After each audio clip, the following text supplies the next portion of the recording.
Bollywood film industry के मशहूर अभिनेताओं में से एक सनी देओल को लेकर अक्सर चर्चाओं का केंद्र बना ही रहता है। और जैसे कि आप सभी जानते हैं कि सनी देओल इन दिनों बॉलीवुड फिल्म इंडस्ट्री से दूरी बनाए हुए हैं और अपनी राजनीतिक पारी को लेकर काफी ज्यादा चर्चाओं में बने हुए हैं। जैसे कि आप सभी जानते हैं कि 2019 के लोकसभा चुनाव के दौरान जब उन्होंने बीजेपी का दामन थामा और गुरदासपुर की लोकसभा सीट से उन्होंने चुनाव लड़ा, जिसमें उन्होंने जीत भी हासिल की, लेकिन बीजेपी की टिकट से एमपी बनने के बाद से ही सनी देओल पर कटाक्ष जारी है। देश में कई सारे लोगों ने जहां उनके राजनेता बनने पर अपनी खुशी जाहिर की थी, तो कई लोगों ने उन पर जमकर निशाना साधा था। लेकिन इसी कड़ी में अब सनी देओल के गुमशुदगी के पोस्टर लगने शुरू हो चुके हैं। हालांकि ऐसा पहली बार नहीं हुआ है कि सनी देओल को लेकर लोगों ने ऐसा काम किया हो। इससे पहले भी कई बार सनी देओल को लेकर उनके ही संसदीय क्षेत्र गुरदासपुर में कई सारे पोस्टर लग चुके हैं। हालांकि हम आपको इस बात की भी जानकारी देना चाहेंगे कि अमृतसर में कैप्टन सरकार के पूर्व मंत्री नवजोत सिंह सिद्धू की गुमशुदगी के पोस्टर लगने के बाद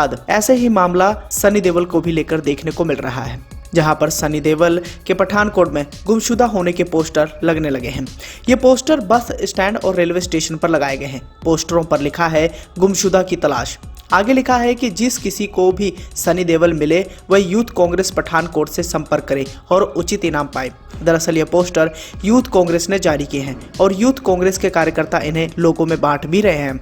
हालांकि यूथ कांग्रेस महासचिव वरुण कोहली ने पोस्टर जारी करते हुए कहा है कि सनी देओल का गुरदासपुर संसदीय क्षेत्र कोरोना महामारी की चपेट में है, जबकि वो अपनी माया नगरी मुंबई में व्यस्त हैं। ऐसे समय में जहां उन्हें जनता को बचाने के लिए अपने क्षेत्र में होना चाहिए था, वो अपने घर पर ही जमे हुए हैं। इतने नहीं, उन्होंने सनी देओल पर क्षेत्र की अनदेखी का आरोप लगाया है और कहा है कि चुनाव जीतने के बाद वो जनता के बीच कम ही नजर आ रहे हैं। वहीं सांसद सनी देओल के पठानकोट दफ्तर प्रभारी पंकज जोशी ने पोस्टर लगने के बाद सफाई देते हुए कहा है कि सनी देओल ने कोरोना काल में जनता के लिए लाखों मास्क, पीपीई किट और सैनिटाइजर क्षेत्र में भिजवाए हैं। पठानकोट, गुरदासपुर और बटाला के लोगों के लिए 3 आधुनिक सुविधा से lace advance life support ambulance भी मुहैया करवाई है। क्षेत्र में कई पुल और सड़कों का निर्माण करवाया जा रहा है। गौरतलब है कि बीते मंगलवार को अमृतसर पूर्वी क्षेत्र के विधायक व पूर्व मंत्री नवजोत सिंह सिद्धू के ऐसे ही पोस्टर जोड़ा फाटक के नजदीक शहीद बाबा दीप सिंह जी सेवा सोसाइटी के अध्यक्ष अनिल वशिष्ठ और उनके सदस्यों ने लगाए थे। उनका आरोप था कि नवजोत सिंह सिद्धू विधानसभा क्षेत्र से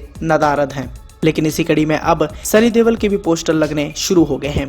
यहाँ पर हम आपको इस बात की जानकारी देना चाहेंगे कि जब अभिनेता से नेता बने थे सनी देओल, तभी लोगों ने अपनी नाराजगी जाहिर की थी। हालांकि देश में कई सारे लोगों ने इस पर अपनी खुशी भी जाहिर की थी, लेकिन सनी देओल सबसे ज्यादा बदनाम हुए किसान आंदोलन पर।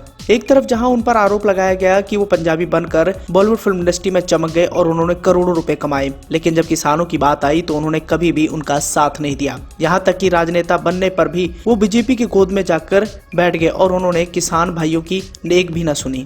अब आपको इस पूरी खबर पर क्या प्रतिक्रिया देनी है? साथ ही सनी देओल के गुमशुदा वाले पोस्टर को लेकर आपने क्या कहना है? कमेंट कर अपना सुझाव देना बिल्कुल ना भूलें।